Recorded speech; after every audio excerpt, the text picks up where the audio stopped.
আসসালামু আলাইকুম। আমি মোহাম্মদ শাহজাহান। এই যে আমাদের ব্রাউনবেড়িয়া তিতাস নদীর অবস্থাটা দেখেন। ফেনার জন্য মানুষের যাতায়াত করা খুব কষ্ট।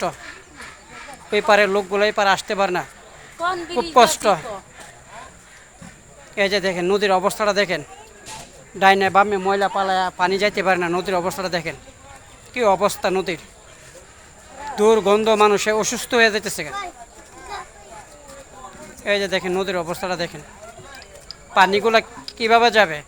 ময়লা ফালাই সেরা পানিগুলোতে আপনার বরট করে লায়। এই যে দেখেন নদীর অবস্থাটা দেখেন, ময়লা নদীর পাড়টাতে। এই যে দেখেন এই পাশে আমার ডাইন পাশে দেখেন। এই যে দেখেন নদীর অবস্থাটা দেখেন। আর ওইটার পিছনে হলো আমাদের মেড্ডা মাছ বাজার, মেড্ডা বাস স্ট্যান্ড, মাছ বাজার, মেড্ডা বাজার এটা। এই যে দেখেন অবস্থাটা দেখেন।